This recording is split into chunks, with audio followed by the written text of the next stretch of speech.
Welcome to Tackett's House of Horsepower. It's me, Steve Tackett, and today we're gonna work on Oki a little bit because I'm still waiting on parts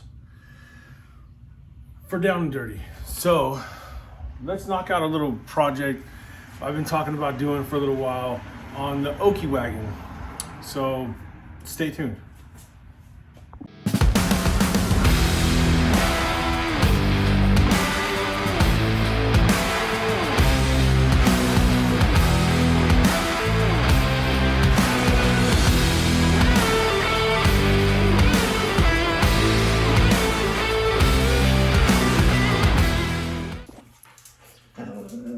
I know. There's Oliver and Scout. They're out here helping me. So some of you know that Oki is our little 1965 Nova station wagon that we picked up in Oklahoma. That's why it's called Oki. And it is original paint, original body, original glass, original everything. The original radio works. The original electric rear window works. This thing is pretty awesome. We picked it up out in Oklahoma a few years ago with a couple of buddies. We went out there on a road trip and brought this thing back. And this thing, I mean, it was pretty rough. It was original, but it was rough. The front clip was off of it. The engine and tranny were out of it. All the electrical was shot. The interior, mice were living inside it. All the interior was gone. The seats were turned into mouse houses, and I mean, they just turned that thing into confetti. So all the interior was redone and put the front clip and stuff back on it. Rebuilt the front end, of course, did a few modifications. Other than like disc brakes and a CPP front end, it's basically original. Even tracked down a 283 with the recessed oil filter. There's old videos of that engine build on this channel.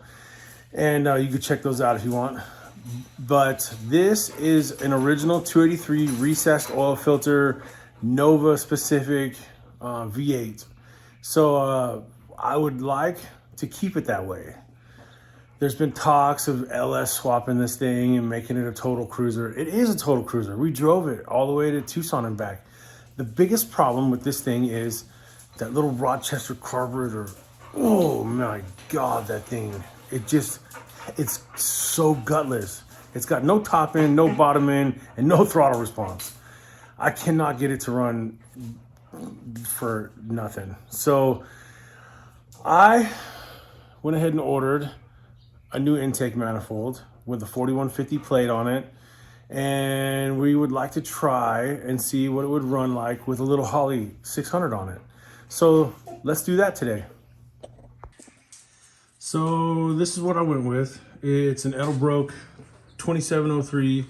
Basically, it's a performer, a stock performer, non-EGR, but it had to have the hole in the front. I need that hole because I need that breather in the front, because this thing has the original style valve covers. I'll show you.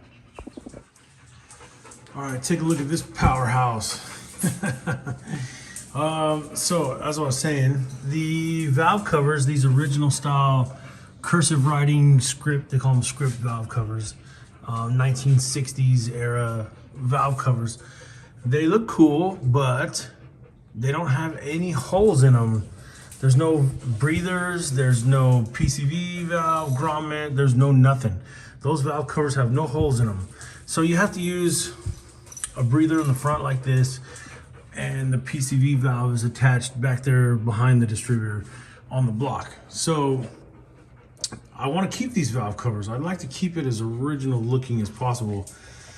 So I guess I had to order one of those intake manifolds with the hole in the front for the early style 283s and stuff.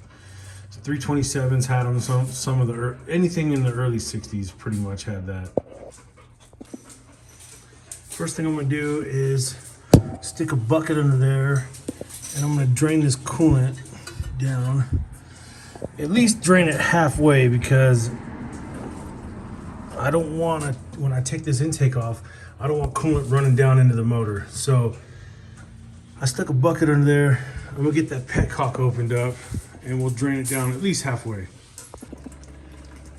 All right, we got that going. So while the coolant's draining, let's start getting to the distributor. Get this air cleaner out of the way. We'll get the distributor cap off, and then we'll get this thing on top dead center, #1 compression stroke. There's the culprit. That little Rochester. God, that thing. Anyways, we do have an HEI distributor. I did modify this wiring harness to get rid of the resistor wire. So it has a non-resisted full 12 volts going down to the HEI distributor. So I got rid of the points and all that. I didn't want to deal with it. And so I kind of lied. It's not completely stock. I cheated a little bit, upgraded to the HEI. So what? We also upgraded the brakes. It's got a proportioning valve and a dual piston master cylinder there. So it's got disc brakes on it. It has a CPP front kit on it. I don't know if you can see down there, the brackets. So it's got a little bit better suspension, better brakes, and hopefully we can get some throttle response out of this engine. we can see how that goes. So let me get that cap off. We'll get it on top dead center, #1. When this engine was at the machine shop, I had the crankshaft turned, and while it was in there, I had them put a bolt. They drill and tap the bolts on the front of the crankshaft for me. 283s originally didn't have it, so it makes it turning this engine over with a ratchet a whole lot easier. And then I can get it to top dead center. A little bit more, right about there. Perfect. Can you see the tab? I got my mark right on 0. And my distributor is pointing at the #1 spark plug. That's how I like to set my distributors up. You don't have to. You can set it up anywhere you want. But most people like to put it on top dead center, #1 compression stroke, and have the rotor pointing at the #1 spark plug. So there you go. Now I can easily pull the distributor and put it back in the same location. All right, now that it's on top dead center, we can go ahead and start taking everything apart. Fuel line, carburetor, linkages, distributor, take everything out. So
Line off too, because I'm gonna have to redo that and make it a little different to fit the Holley. So I was getting ready to put it back on and I realized I don't have silicone. So I gotta run up to the store real quick. I'll be right back. All right, back in the store, got some silicone, got everything ready to go, everything's cleaned. So let's start putting it back together.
All right, I got a little problem. I was afraid this was gonna happen. So the intake manifold needs to drop down below the lip of the valve covers, and it's sitting on the edge of the valve cover. I don't want to try to tighten it down, and then what if it bends the valve cover or anything? So I'm gonna go ahead and pop the valve cover off, and hopefully the intake will sit all the way down before I put any bolts in it. So give me 1 second. I was afraid of this was gonna happen.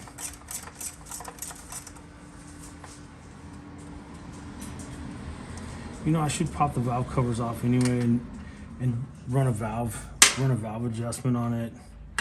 Just because I've never adjusted the valve since the break-in, so I guess now would be a good time to do it. So I should pull the valve covers anyway.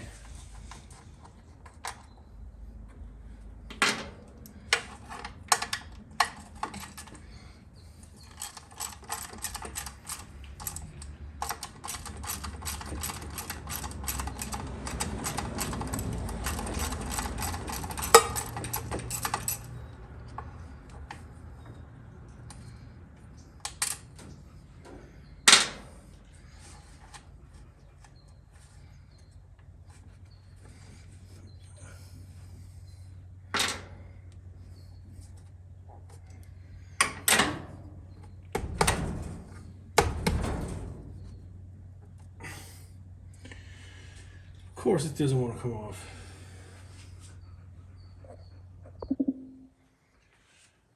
Okay, I got the valve cover. I popped the valve cover up and the intake manifold is now underneath it like it's supposed to. So now I'm gonna suck it down. When I tighten these bolts up, the intake manifold is gonna go down. So I put a little silicone on the threads, about like that. And then we run that in there. I just get them all started first.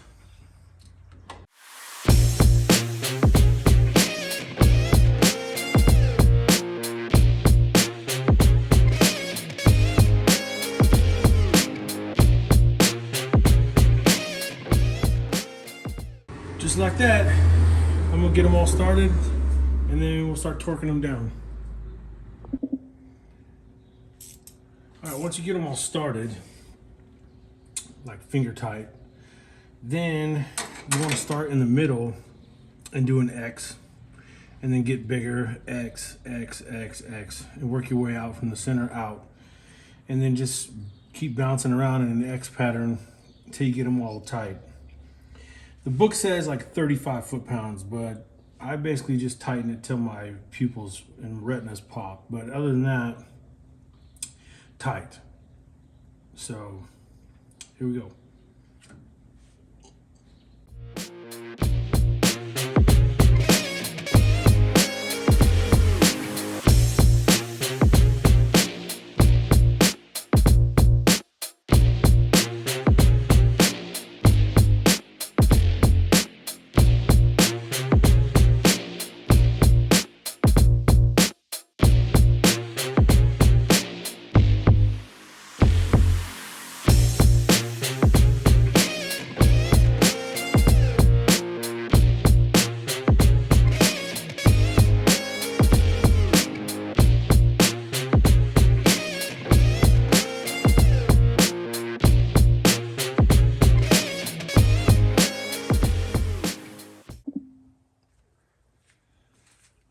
we're cruising right along. The intake manifold is basically finished, but I'm gonna start sticking the carburetor on here, and that's when things might get a little interesting. I gotta figure out the throttle linkage, the kickdown linkage, and a fuel line. I'm gonna have to reroute the fuel line somehow over here to fit the Holley. So anyway, I also did not use the shiny chrome oil filler that it comes with, because the original one has the little tab on it for the throttle return spring. So I went ahead and popped the old one out of the old intake and stuck it in here. If this doesn't make any more horsepower, I don't know. At least that maybe it'll get out of its own way, because it lost a lot of weight. That stock intake weighed about 100 pounds. So if anything else, at least maybe possibly we gonna pick up some horsepower because of the weight reduction. Anyways, that's just wishful thinking. So I'm gonna keep continuing on here, and put this bracket on, then I'll start on that carburetor. So let's see how it goes.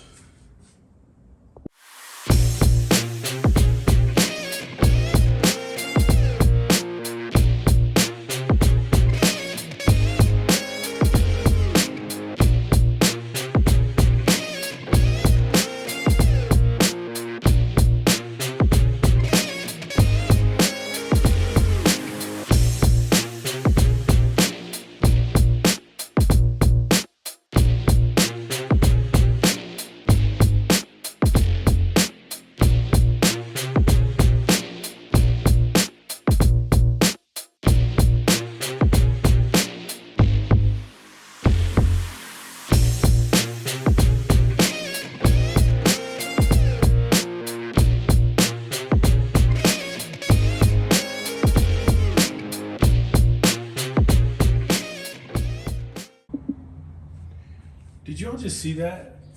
I just dropped a washer and it went straight down the radiator. Can you believe that? There's no way I could pull that off under any normal circumstances. Like, there's no way. Like, how does that happen? Anyways, on with the show.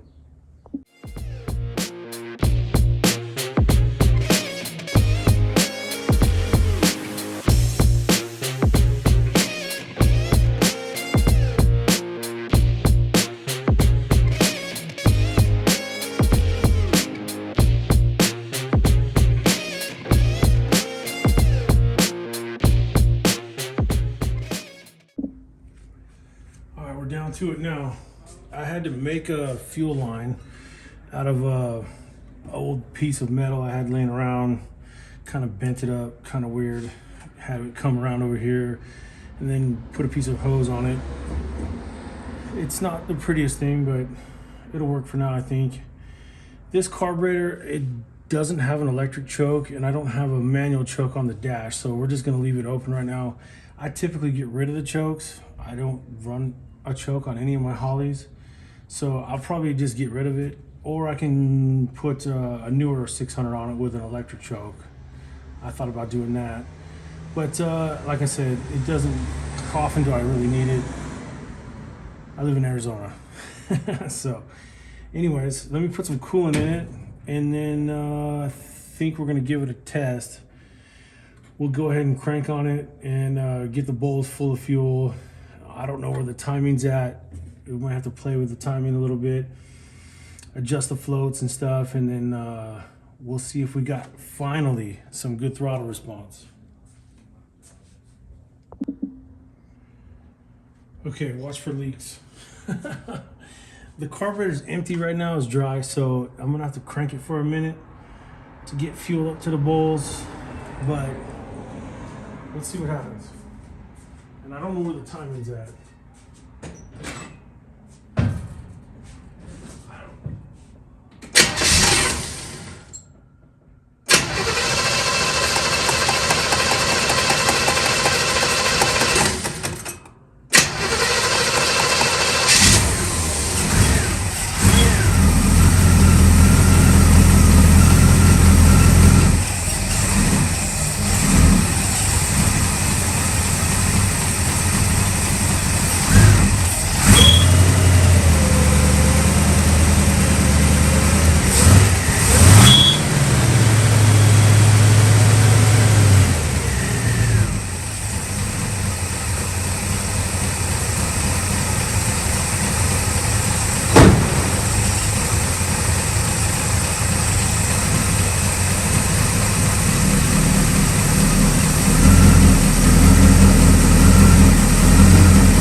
tell me we had a leak over here. This was your side. God. I don't know where it's leaking from. That bottom bolt. Looks like it. Well. Hey, but hey, it fired right up. It needed a little bit of timing. The belt squeaked a little bit, but hey, I'll take it. I'll take it. Looks like that back bolt's dripping. That's okay. We can fix that. We can fix that. So far, so good. Okay, I got the leak fixed. It was just that back bolt back there, no big deal. So, next, I want to set the floats. Now, there's a couple different ways you can do this. Here's the way I do it, and a lot of people might do it differently. I don't know. Here, I like to start low. Okay, what I mean by that is, it's always easier to bring a float up than it is to bring it down. If the float is too high, the car wants to flood out and stumble and die, and you're trying to keep it running, and you're trying to adjust it, and you're trying to keep it running, and it's flooding, and it's dripping fuel inside the boosters. If it's really messed up, it might spray fuel out of this tube right here. So it's better to bring put this needle and seat in, and when you do, I like to put like less than 3 threads showing on the needle, okay? So that's gonna set my float low, all right?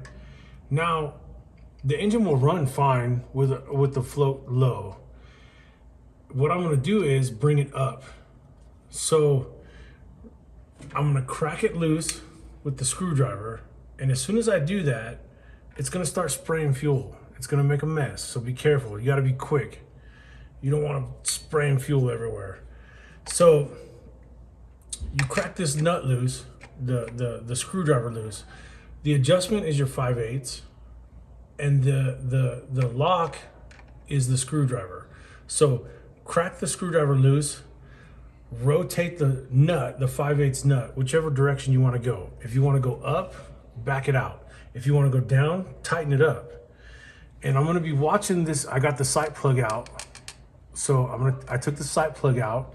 I want the fuel to be at the bottom of those threads. I don't want it spilling out. I want it to the bottom of those threads.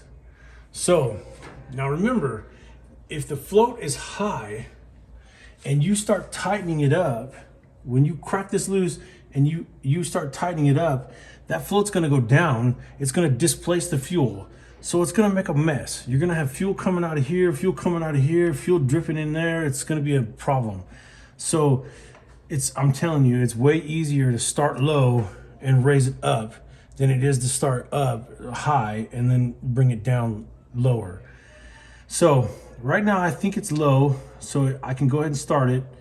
And I'm gonna start adjusting this until I get my float level just to the bottom of those threads. All right, let's see what happens. Let's see if it starts. Just reach through the window. Oh.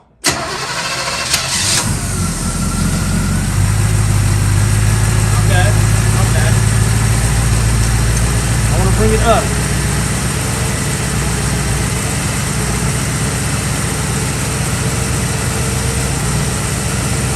It makes a mess. That's okay.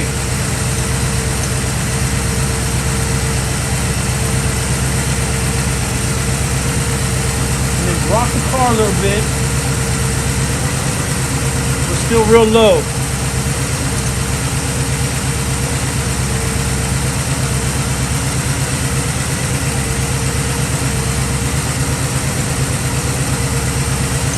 Still low.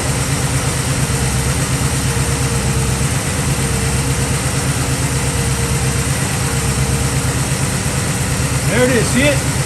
Right there.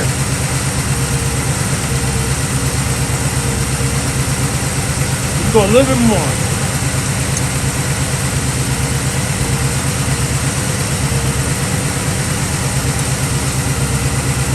There we go.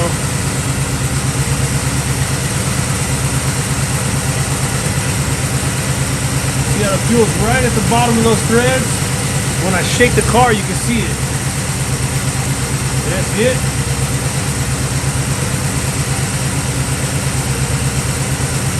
All right.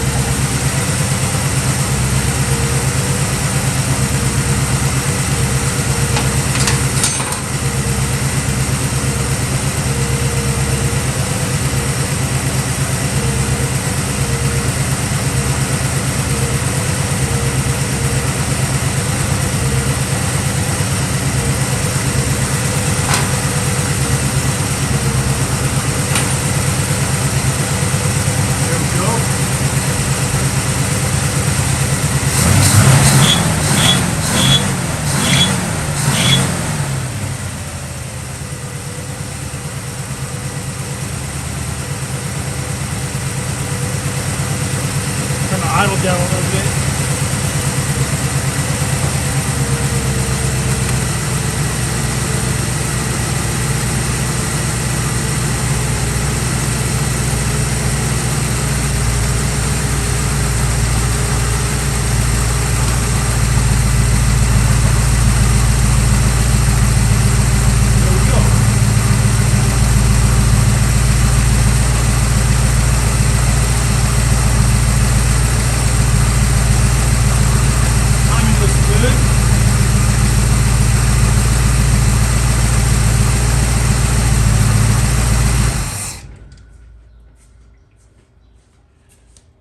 I think we're in business.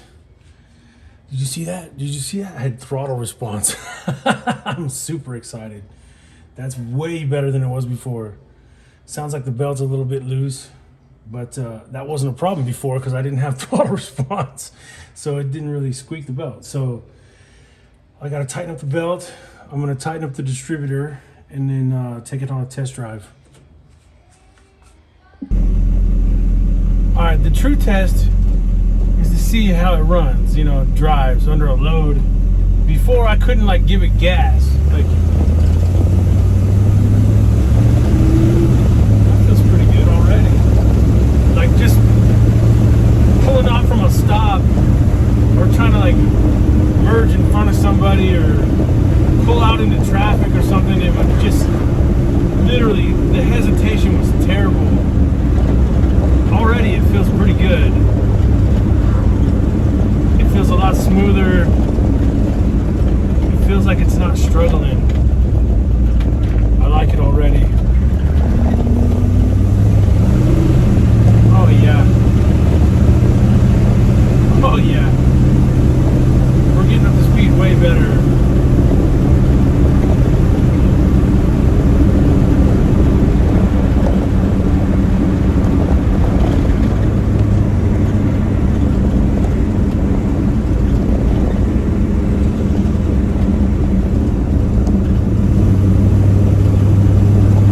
Battery's dying.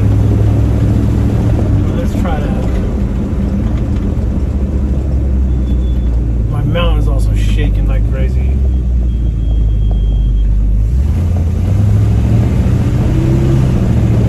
Oh, it's so much smoother. It's so much smoother. Yes. Before you couldn't like get it to go. Oh yeah. The idle is smooth. Oh yeah. I like it better already.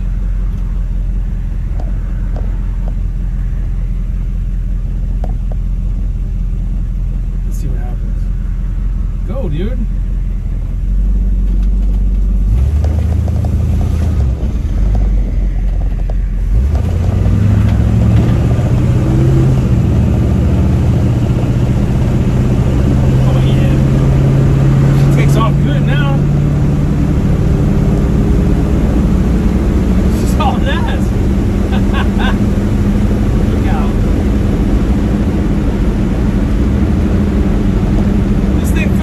Up 40 horsepower.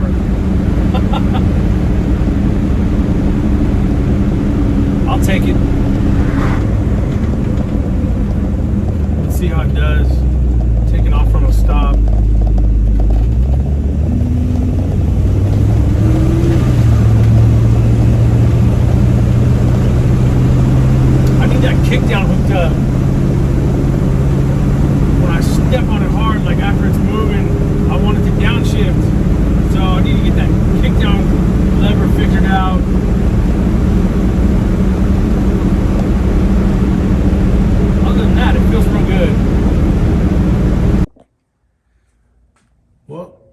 my to-do list job for today. I don't know if I had just gotten used to it or what. Me driving it as much as I've been driving it, I kind of just got used to the hesitation.